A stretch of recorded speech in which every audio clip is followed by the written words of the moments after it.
बँकेमध्ये पैसे सुरक्षित राहतील, त्यांची काही ना काहीतरी वाढ होत राहील या आशेने सर्वसामान्य माणूस आपला एक एक रुपया जमा करतो. पण तुम्हाला माहिती आहे का, गेल्या 3-4 वर्षांमध्ये सार्वजनिक क्षेत्रातील बँकांनी फक्त मिनिमम बॅलन्स न ठेवल्यामुळे ग्राहकांच्या खिशावर तब्बल 8,000 कोटी रुपयांचा डल्ला मारलाय. हो, तुम्ही हे ऐकलंय, हे खरंय.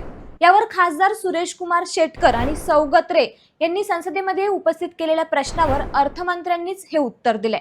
चला तर पाहूया बँकांनी ही लूट नेमकी कशी केली. तर बँकांनी केलेला हा आकड्यांचा खेळ नाही, तर गरिबांची लूटच आहे असं म्हणावं लागेल. खासदार सुरेश कुमार शेटकर आणि सौगत रे यांनी उपस्थित केलेल्या प्रश्नावर उत्तर देताना अर्थमंत्री निर्मला सीतारामन यांनी लेखी उत्तरात म्हटलं आहे की सार्वजनिक क्षेत्रातील बँकांनी आर्थिक वर्ष 2022-23 आणि 24-25 दरम्यान किमान मासिक सरासरी शिल्लक न राखल्याबद्दल दंड म्हणून ठेव खातेदारांकडून 8,000 कोटींहून अधिक रुपये वसूल केलेत.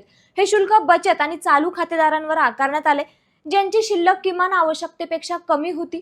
तथापि ही रक्कम बँकांच्या एकूण कमाईच्या तुलनेत फक्त 0.23% आहे. पण विचार करा, ज्या मजुरांच्या किंवा विद्यार्थ्यांच्या खात्यातून 200-500 रुपये कापले जातात, त्यांच्यासाठी ती रक्कम किरकोळ नसते. त्यांच्यासाठी तो एका दिवसाचा पगार किंवा आठवड्याचा किराणाही असू शकतो. यावर सरकारने नेमकं काय म्हटलं पाहूयात.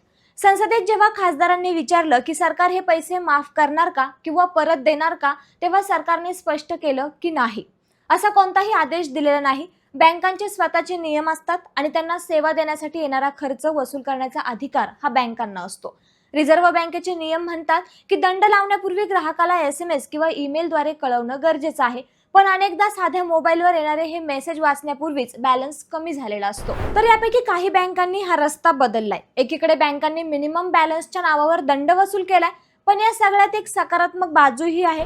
स्टेट बँक ऑफ इंडियाने मार्च 2020 मध्येच हा दंड पूर्णपणे माफ केला होता. आता ताज्या माहितीनुसार 2025 पर्यंत आणखी 9 सरकारी बँकांनी ही पेनल्टी बंद केली आहे, तर 2 बँकांनी दंड कमी केलाय. याचा अर्थ ग्राहकांचा विश्वास पैशांपेक्षा जास्त महत्त्वाचा असल्याची जाणीव या बँकांना होत असताना दिसून येत आहे. दुसरीकडे झिरो बॅलन्स अकाउंटवर मात्र याचा परिणाम झालेला नाही. जर तुम्ही विचार करत असाल की बँकांच्या पेनल्टीमुळे आता सर्वसामान्यांनी काय करावं, तर सरकारने एक सुरक्षित मार्ग सांगितलाय. तो मार्ग म्हणजे basic savings bank deposit account किंवा जनधन खाते. या खात्यांवर कोणताही मिनिमम बॅलन्सचा नियम लागू नाही. त्यामुळे तुमचे जर या बँकांमध्ये खातं असेल आणि त्यात 0 रुपये असतील, तर बँक 1 रुपयाही कापणार नाही. त्यामुळे मिनिमम बॅलन्सच्या दंडापोटी बँकांनी कापलेला 8,000 कोटींचा हा आकडा बँकांसाठी कदाचित छोटा असेल, पण सामान्य माणसासाठी तो त्याच्या कष्टाचा पुरावा आहे.